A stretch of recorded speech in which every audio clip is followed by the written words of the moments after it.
So today I'm going to tell you about my personal opinions between a physical book or a Kindle, an e-reader, and the pros and cons of each, and just generally the differences between them, even some similarities. Right off the bat, the first similarity is, well, you're still going to be reading. The actual content of the book doesn't change. For me, at least. Let's start with the pros for physical books. For me, one of the biggest pros of a physical book is just the feel, the experience of opening the book, flipping a page, seeing the wear and tear progressively as you go through the book.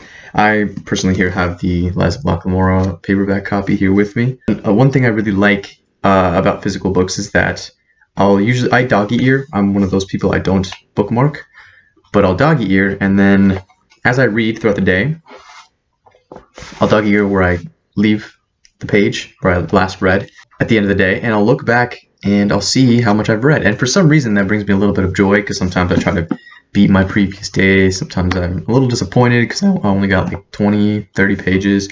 And sometimes I'm like, wow, I really got through a lot of this book today. So there's something about that bookmarking that I enjoy, and just the feel, just carrying this around on my arm perhaps, or just, opening it, bending it and all and such. And then of course you also have paperbacks. This is just a paperback without a cover. I take the sleeves off. Even a paperback is enjoyable. However, I'd have to do a different video on the differences and the pros and cons between a paperback and between a hardcover book. So that perhaps might be another video. And so now moving on to the cons of paperbacks. Well, they're kind of a hassle to bring around, especially if they're big, or moving. If you have a lot of books, transporting those is going to be quite a hassle. Whereas if you have thousands of books on here, this weighs less than a pound. Actually, maybe a little over a pound. I actually don't know. It's ounces versus many, many, many, many pounds. So another pro is that you can highlight things. You can connect Goodreads, and you can pretty much manage everything digitally. You have dictionaries that you can look through, and you have just a lot of features that you don't have in a regular book. You can change the size of the fonts, you can change the brightness of the screen, you can read at night, you can, what else can you do? There's a lot. You can buy books straight off from here and then just endlessly have books. Another pro I forgot to mention is that you don't need any form of Wi-Fi for this. Yes, you don't need one for this either, but if you're out camping and you want a new book, well, I guess you probably can't even buy a new paperback if you're out in the woods anyways. You kind of have to go to a bookstore, but that's besides the point. That's a big positive for the Kindle, is having that ability to highlight, look words up immediately, not having to pull out your phone and be like, what the heck does that word mean? Then again, you could also write on this, and there's something charming about writing on the edges and the margins and highlighting and such.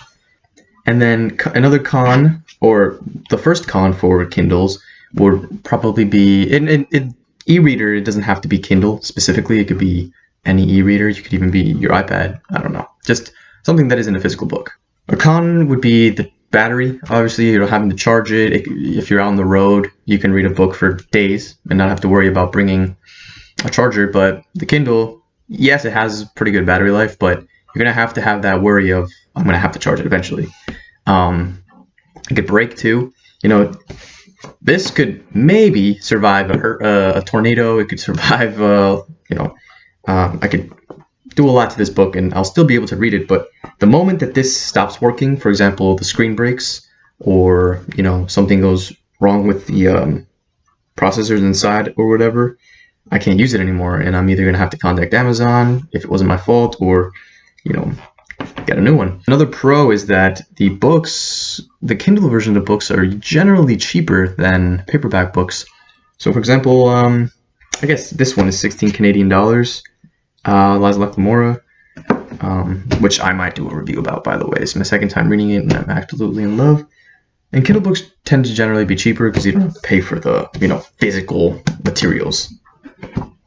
So that's that. Another con that I can think of is space. You can only get a certain amount of books. I'm actually not sure how many gigabytes this particular Kindle have, which is the Oasis. But I can imagine that eventually you would run out of space. I'm really not sure how many books you'd have for that to happen. But personally, it's kind of a mixed bag for me in terms of whether I prefer the Kindle or whether I prefer a physical book. I'd say about 70% of the time I prefer the physical book. I usually try to get the physical book first. If I can't, then I'll resort to the Kindle version. But I'm kind of a perfectionist when it comes to series, for example. So if I have, for example, I have The Hero Ages by Brandon Sanderson. It's the third book in the Mistborn trilogy. If I have the first book in paperback, there's something within me that just can't buy the third book in Kindle version. There's just something incongruent about having the first two books and knowing I read the third one, but not having it in a library of sorts. So that to me is a little bit of my perfectionist side, having to have series in one form or another. For example, if I buy the first book in a series on Kindle, well, odds are I'll probably end up continuing that series on Kindle because I'm not sure I want to buy the second book in the series paperback when I have the first one on Kindle. So I try to keep my series contained within one or the other, but I do have more series in paperback and physical copies rather than the Kindle.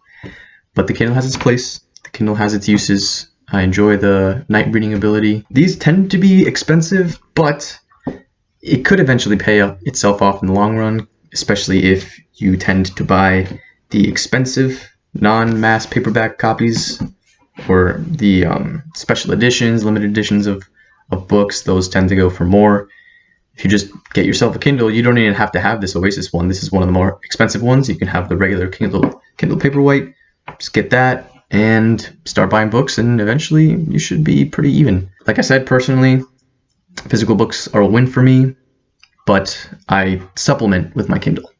So let me know what you guys think. Do you guys prefer physical books? And if you do, why? Is there a certain physical aspect to the book that you appreciate? Is there something, maybe even the smell? Like the smell of books is really nice. Just the paper just feels more natural.